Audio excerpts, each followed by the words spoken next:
안녕하세요, 여러분.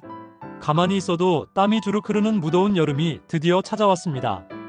뜨거운 햇볕만큼이나 기승을 부리는 더위는 우리 어르신들에게는 특히 더 위험하게 느껴질 텐데요.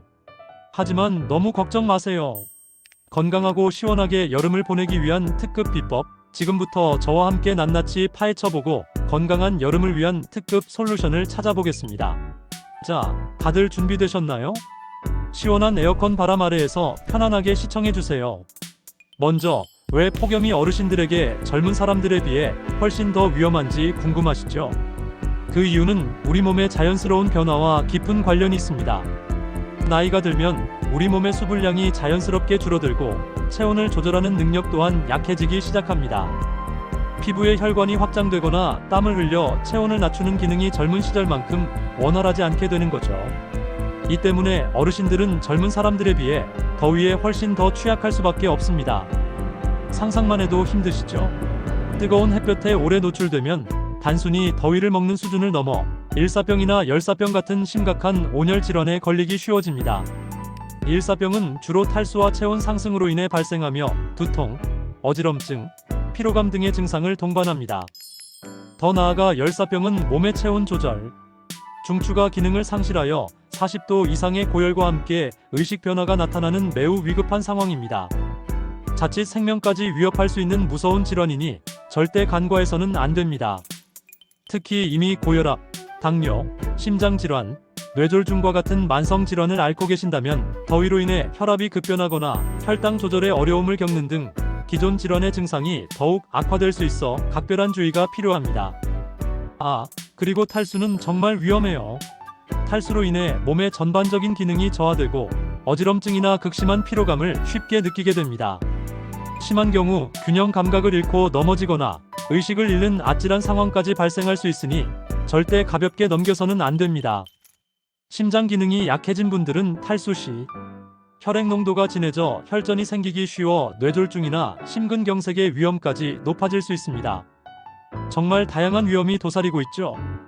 그렇다면 어떻게 해야 이 무서운 폭염으로부터 우리 어르신들을 안전하게 지켜낼 수 있을까요? 가장 기본 중의 기본은 바로 수분 섭취입니다. 갈증을 느끼지 않아도 규칙적으로, 그리고 충분히 수분을 섭취하는 것이 정말 중요해요. 갈증은 이미 몸에 수분이 부족하다는 신호이므로 갈증을 느끼기 전에 미리미리 물을 마시는 습관을 들이는 것이 가장 좋습니다. 시원한 물이나 구수한 보리차를 하루 종일 조금씩 자주 마시는 습관을 들이는 것이 좋습니다.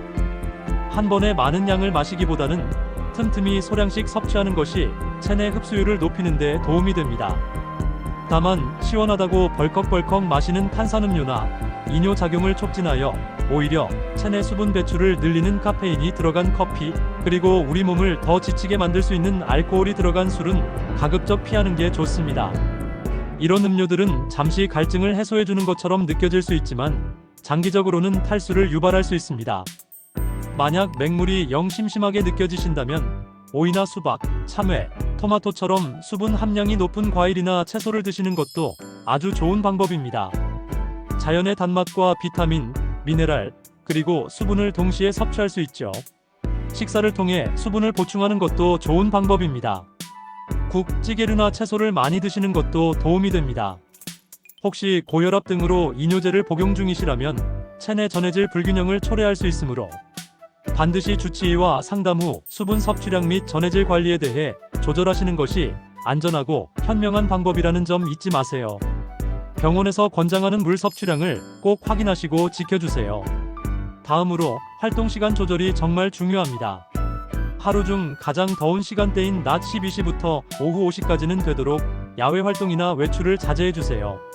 이때는 햇볕이 가장 뜨겁게 내리쬐고 공기가 뜨거워서 조금만 움직여도 쉽게 지칠 수 있으며 온열 질환에 노출될 위험이 가장 높습니다.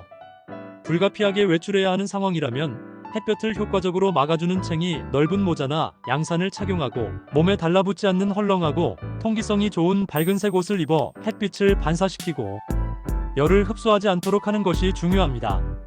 자외선 차단제도 꼼꼼히 바르는 것을 잊지 마세요. 가벼운 소재의 옷이 몸의 움직임을 자유롭게 하고 시원함을 유지하는 데 도움을 줍니다.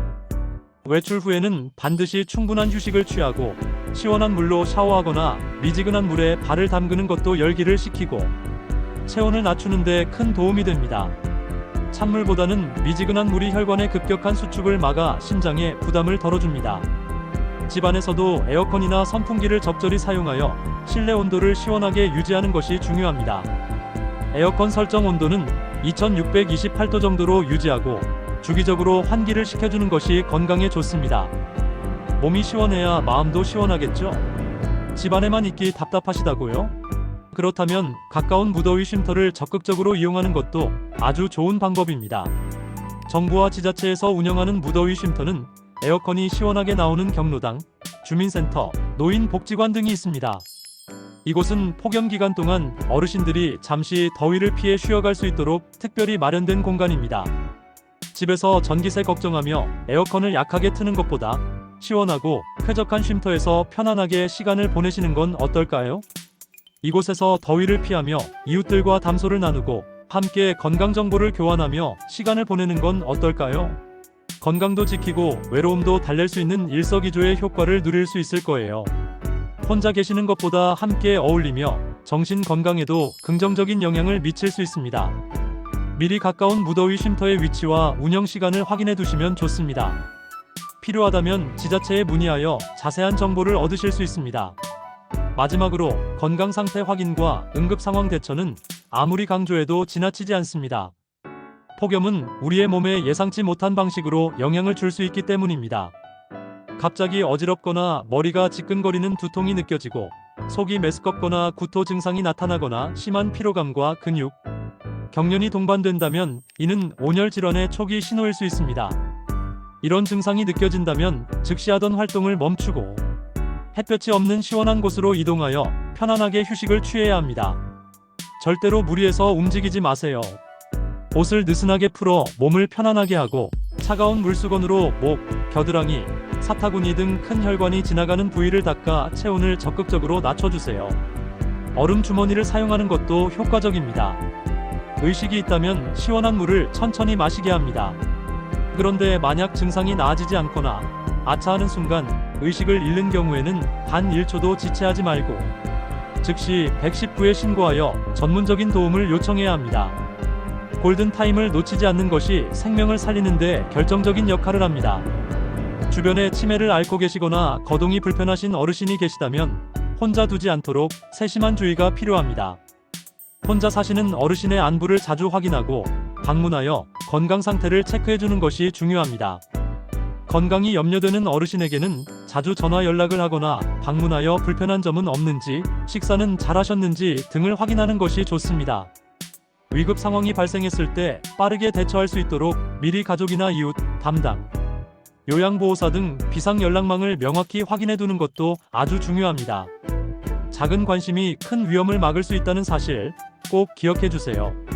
비상약과 물 등을 항상 손이 닿는 곳에 비치해 두는 것도 좋습니다.